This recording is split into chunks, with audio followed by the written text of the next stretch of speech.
Family, कैसे हैं आप सब। आई होप आप सब बहुत अच्छे होंगे और मैं भी ठीक ठाक हूँ। तो यहाँ बज रहे हैं शाम के 7:30 और मैं जा रही हूँ खाना बनाने। और खाने में आज हम बनाएंगे कढ़ी और परी शौर्य कर रहे हैं यहाँ पे पढ़ाई। कुछ नमस्ते वमस्ते नहीं मम्मी? नमस्ते। हैं? क्यों भाई? नमस्ते। और इस टाइम आपको ना घर घर में ना हर जगह कपड़े दिखेंगे, क्योंकि कपड़े धुलते हैं तो सूखते भी 2-3 दिन में है। वैसे तो मशीन में धुल जाते हैं लेकिन फिर भी सूखने में टाइम तो लगता है, क्योंकि अभी वैसे भी यहाँ शादी थी तो शादी की वजह से हमने 2-3 दिन तक कपड़े धोए नहीं थे, तो काफ़ी सारे कपड़े हो गए। और आज मैं कढ़ी पता है किस चीज़ की बनाने वाली हूँ। जो बगल में हमारे शादी थी तो आंटी जी ने हमें दिए थे दही बल्ले, तो उसका बचा हुआ है दही। दही बल्ले तो ख़त्म हो गए हैं पर उसका दही बचा हुआ है। तो इस तरीके से देखो, वेस्ट नहीं करनी चाहिए चीज़ें। तो इतना सारा दही है तो मैं इसकी बनाऊंगी कढ़ी। और इसकी जो कढ़ी है वो बहुत ही ज़्यादा टेस्टी और यमी बनती है, क्योंकि कई बार मैंने पहले भी ऐसे बनाई है। तो चलिए हम बनाते हैं। उसी तरीके से बनेगी जिस तरीके से हम लोग नॉर्मली तरीके से बनाते हैं, बट ये है कि हम छाछ का बनाते हैं और दही का बनाते हैं। तो ये हमारे दही बल्लों का दही है, इसकी कढ़ी और भी ज़्यादा टेस्टी बनेगी। तो आप लोग भी दही बल्ले के जो दही होता है उसको इसी तरीके से यूज़ करिए। और चलिए बनाते हैं कढ़ी।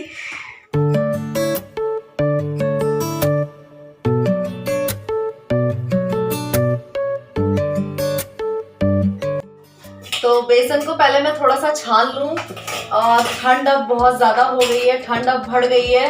तो घर में तो देखिए जो घरेलू कपड़े होते हैं मैं वही पहन लेती हूँ, और रोज रोज मुझे कैमरे के आगे तैयार होके आना बिल्कुल भी अच्छा नहीं लगता है। हाँ, जब कोई वैसी कोलाब्रेशन वीडियो बनानी होती है तो मैं तैयार हो जाती हूँ। और आप में से काफ़ी सारे जो मेरे सब्सक्राइबर हैं उन्होंने मुझसे ये बोला कि दी आप मेकअप भी बहुत अच्छा करती हो। तो हाँ, टेम्परेली सारे ही काम कर लेती हूँ मैं। टेम्परेली सारे काम करने आने ही चाहिए सभी लड़कियों को और लेडीज़ों को, तो बस कर लेती हूँ टेम्परेली। वैसे मैंने शादी से पहले सेल्फ किया था, लेकिन कहते हैं ना जब शादी हो जाती है तो फिर घर गृहस्थी में ना सारी चीज़ों को भूल जाते हैं। लेकिन कुछ कुछ चीज़ें याद है मुझे। आप लोगों के साथ मैंने अपनी मेहंदी भी शेयर करी थी, मुझे मेहंदी भी आती थी और मेहंदी में मुझे सर्टिफिकेट भी मिला हुआ है। मैंने 3 महीने मेहंदी सीखी थी।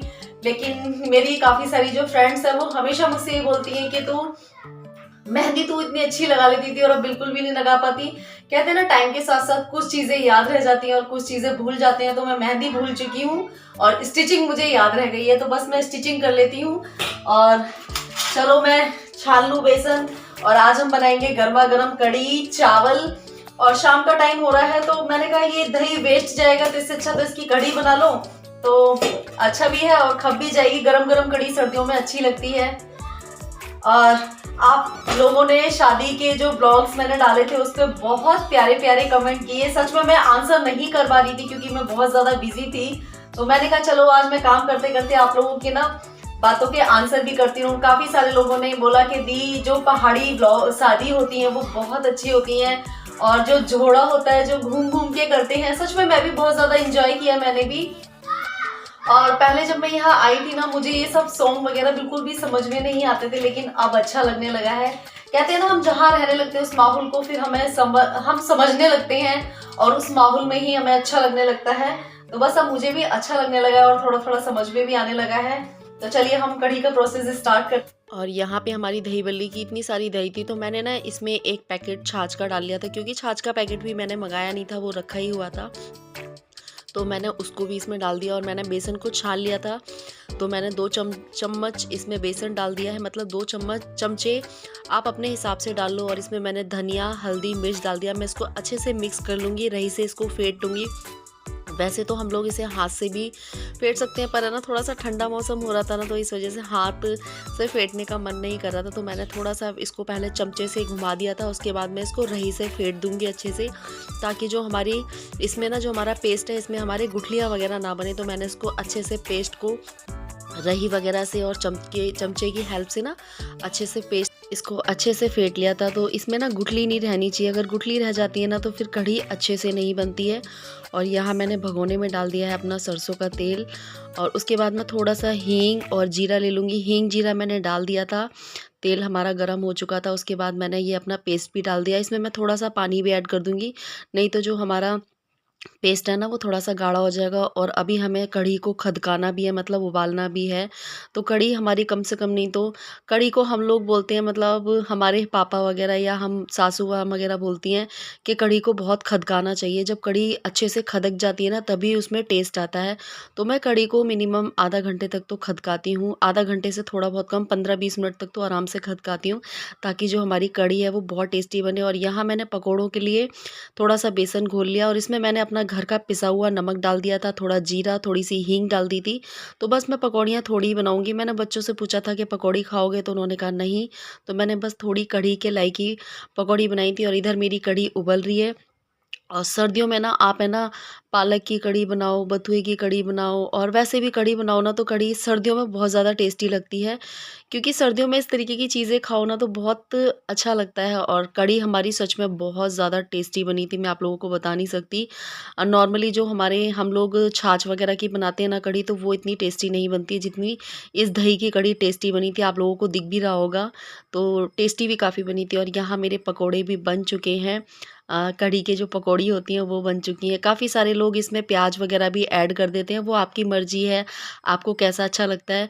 तो मैं प्याज वग़ैरह इसलिए नहीं डालती, अगर मैं प्याज डाल दूँगी ना तो बच्चे बिल्कुल भी नहीं खाएँगे। वैसे कढ़ी बच्चों को बहुत अच्छी लगती है। कढ़ी हो गए, मट्ठे के आलू हो गए, जो लोग आगरा की साइड के हैं या यूपी की साइड के हैं, तो उन लोगों को कढ़ी और मट्ठे के आलू ना अच्छे लगते ही हैं। मट्ठे के आलू भी मैंने काफ़ी टाइम से नहीं बनाए हैं। पहले मैंने मट्ठे के आलू की रेसिपी शेयर करी थी तो काफ़ी सारे लोगों को वो रेसिपी बहुत अच्छी लगी थी और काफ़ी सारे लोगों ने कभी नहीं बनाए तो उनको नहीं अच्छी लगी। उन्होंने सोचा कैसे बनते हैं ये और खाने में कैसे लगते होंगे। तो आप लोग जिन लोगों ने मट्ठे के आलू नहीं बनाए हैं तो वो लोग भी एक बार मट्ठे के आलू ज़रूर बना के देखना, बहुत ही टेस्टी लगते हैं और उसमें हरा धनिया डाल दो ना, उसके बाद तो कुछ पूछो ही मत। आप लोग है ना 1-2 कटोरी तो ऐसे ही खा जाओगे। और उसके बाद यहाँ पे आप लोग पता ही है जब कढ़ी वग़ैरह बनाते हैं तो किचन वग़ैरह हमारी पूरी तरीके से फैल जाती है। तो ये डब्बे वग़ैरह थोड़े से गंदे से हो गए थे ना तो मैं इनको हैंड टू हैंड ना कपड़े की हेल्प से साफ़ कर देती हूँ। और ये मैंने निकाल लिए यहाँ पे थोड़े से चावल, क्योंकि शौर्य पर ही बोल रहे थे कि मम्मी चावल भी बना लेना, क्योंकि कढ़ी के साथ चावल अच्छे लगते हैं। लेकिन चावल मैं इस तरीके से नहीं बनाती सर्दियों में। मैं सर्दियों में ना जीरा, काली मिर्च और लौंग से छौंक के बनाती हूँ चावल, ताकि जो उनकी ठंडक है वो ख़त्म हो जाए। और उसके बाद यहाँ हमारी कढ़ी बन चुकी है, इसमें मैंने पकोड़े भी डाल दिए हैं। अभी गरम-गरम है ना कढ़ी तो पकोड़े जो इसमें थोड़ा-सा रसा है ना वो ऑब्ज़र्व कर लेंगे। तो देख सकते हैं आप हमारी कढ़ी बन गई और इसमें मैंने डाल दिया काफ़ी सारा धनिया कटा हुआ। तो बहुत टेस्टी बनी थी कढ़ी और आप लोग भी ज़रूर बनाना इस तरीके से। और उसके बाद मैंने चावल वग़ैरह अपने धो लिए थे, थोड़ी-सी मैं इसमें डालूँगी 4-5 लौंग, काली मिर्च और जीरा। इस तरीके से मैं छौंक के बनाऊँगी ना, तो बच्चों को नुकसान भी नहीं करेंगी, क्योंकि शाम का टाइम हो रहा है और बच्चों के खाने का मन हो रहा है। तो बस यहाँ मैंने उसमें लौंग और काली मिर्च वग़ैरह डाल दिया और चावल भी डाल दिए, थोड़ा-सा पानी ऐड करके ढक्कन लगा दूँगी। और आप में से काफ़ी सारे लोग मुझसे ये बोलते हैं कि दी आपका खाना बनाने का तरीका अच्छा लगता है। तो डियर बस ऐसे ही बना लेती हूँ काम चलाऊ भी खाना। लेकिन मैं सोचती हूँ कि मैं आप लोगों की तरह आप लोगों के साथ ना पूरी तरीके से शेयर करूँ, क्योंकि बहुत सारे लोग तो हर चीज़ में बहुत ज़्यादा होशियार होते हैं, लेकिन कुछ लोग होते हैं जो उनको थोड़ा-थोड़ा चीज़ें नहीं आती हैं, तो वो एक-दूसरे से सीखते हैं।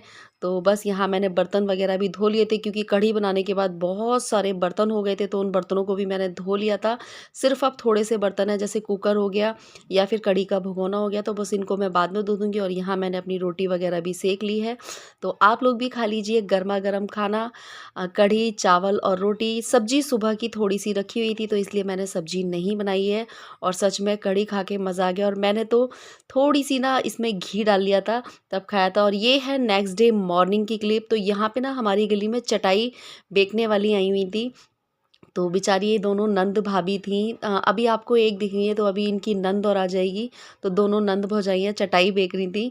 तो हमारी गली में सभी लोगों ने चटाई ली थी। काफ़ी सारे लोगों ने पहले पैसे कम लगा दिए थे, तो फिर मैं गई तो मैंने कहा कि एक डबल बेड की चटाई थी, मतलब डबल चटाई थी, वो थी 200। उन्होंने पैसे तो ज़्यादा बताए थे, लेकिन सब लोगों ने कहा 150 में दे दो, 150 में। उन्होंने कहा नहीं 150 में नहीं। फिर मैंने कहा चलो आप 200 रुपये में दे दो। तो डबल चटाई थी जो वो 200 की थी, और जो ये सिंगल चटाई आप लोगों को दिख रही है ना ये बच्चे के हाथ में, तो ये 100 रुपये की थी। तो डबल चटाई मेरे पास भी रखी हुई थी, तो मैंने भी एक सिंगल चटाई ले ली थी। और पता है आप लोगों को, जो ये है ना, इनकी इनकी चटाइयाँ काफ़ी सारी बिक गई थी, बहुत सारी चटाई बिक चुकी थी इनकी गली में। हमारी गली में सभी लोगों ने चटाइयाँ ली थी, किसी ने 1 ली थी, किसी ने 2 ली थी। और पता है 100-200 रुपए में क्या आता है। और गरीब लोगों के जो पैसे हैं ना, वो ज़्यादा कम नहीं करवाने चाहिए, क्योंकि देखो यार, ये भी खाने कमाने के लिए निकले हैं। तो ये देखो, इनकी दूसरी चटाई वाली भी आ रही है, इनकी ननद भी आ रही हैं। इनकी तो काफ़ी सारी चटाइयाँ बिक गई थी। गली में हमारे कम से कम 10-12 चटाइयाँ बिकी थी, सभी लोगों ने चटाई ली थी, पूरी गली ने चटाइयाँ ली थी, और चटाइयाँ भी काफ़ी अच्छी थी। तो मैं आप लोगों के साथ ज़रूर शेयर करूँगी, मैंने भी एक चटाई ली है। और पता है, बहुत खुश हो रही थी कि हमारी गली में ये पहले भी आई थी ना, तो पहले भी काफ़ी सारे लोगों ने चटाइयाँ ली थी। तो देखो चटाई कितनी अच्छी लग रही है। इन आंटी जी ने ये वाली चटाई ली थी, और ये चटाई पता है आप लोगों को कितने की है? सिर्फ़ 100 रुपए की है। तो जो मेरे सब्सक्राइबर मेरी व्लॉग देख रहे होंगे ना, तो वो मुझे ज़रूर बताना कि आप लोगों के यहाँ पे भी इतने की ही मिलती है चटाई? लेकिन इन्होंने ना काफ़ी कम रेट में हमको दे दी थी, क्योंकि बहुत सारी चटाइयाँ बिक रही थी ना इनकी, तो इन्होंने हमें दे दी थी। तो एक चटाई मैंने भी ले ली थी, और इनकी नंद आ गई थी, वो कह रही मुझसे भी ले लो, तो फिर उनसे भी लोगों ने चटाई ली थी। और उसके बाद मैं आ गई थी घर। तो घर आके मम्मी लेके आई थी रात में बहुत सारी हरी सब्जियां। तो यहाँ पे मैं सारी हरी सब्जियों को साफ़ करने में लगी हुई थी। और मैं हरी सब्जियों को ना, जब आती है ना, तो उसके अगले दिन ही, मतलब अगले दिन मॉर्निंग में सबको साफ़ कर देती हूँ, क्योंकि हरी सब्जियों से ना घर में बहुत ज़्यादा कूड़ा हो जाता है। ऐसा होता है ना, अगर आपके यहाँ हरी सब्जियाँ आती हैं तो वो जगह जगह रखी रहती है ना, तो इस ये देखो कितना सारा कूड़ा निकला है। तो यहाँ पे मैंने जो साग वगैरह था वो सारा साफ़ कर दिया था, मेथी भी साफ़ कर दी थी, और बथुआ आया था, बथुआ भी मैंने साफ़ कर दिया था। और जो ये हमारी गोभी होती है ना, गोभी में जो डंठल वगैरह होते हैं, वो भी मैं सारे साफ़ वगैरह कर देती हूँ। तो यहाँ पे मैं मिर्चें वगैरह खोल के ना, थोड़ा-सा इनको धो के, और फिर मैं इनको अच्छे से रख दूँगी। और उसके बाद ये देखो, हमारी हरी सब्ज़ी का इतना सारा कूड़ा निकला है। और उसके बाद ये देखो, हमारी गली में जो बगल में शादी हुई थी ना, तो यहाँ पे ये लोग भी नाचने के लिए आ गए हैं। तो देखो, मैं इनको कुछ गलत नाम से नहीं बुलाऊँगी, काफ़ी सारे लोग इन्हें बहुत कुछ बोलते हैं, लेकिन मैं इनको गलत नाम से नहीं बुलाऊँगी, क्योंकि देखो भगवान जी ने किसको कैसा बनाया है, हम उनका मतलब हम उनको गलत नहीं बोल सकते। तो यहाँ पे ये लोग डांस कर रहे थे, तो मैंने कहा चलो थोड़ा-सा शूट कर लेती हूँ। हमारे दरवाजे के आगे ही ये डांस कर रहे थे। और अच्छा लगता है ना सभी के, जब किसी के लड़का होता है या फिर किसी की शादी वगैरह होती है, तो ये लोग बधाइयाँ दे के जाते हैं, और खुशी-खुशी डांस करके जाते हैं। और सभी लोग ये बोलते हैं कि इनकी जो दुआएँ हैं वो लेनी चाहिए, और अच्छा लगता है कि ये अपनी दुआएँ दे के जाते हैं, कहते हैं घर परिवार फला-फूला रहे। तो चलिए, आप लोग भी डांस एन्जॉय करिए। और काफ़ी सारे लोगों ने भी इन्हें पैसे दिए थे, जिस पे जैसा बना था, उन्होंने भी, गली के लोगों ने भी पैसे दिए थे, और अपने बच्चों को आशीर्वाद दिलाया था। और कहते हैं कि इनका आशीर्वाद भी बहुत लगता है, और इनकी बद्दुआ भी बहुत लगती है।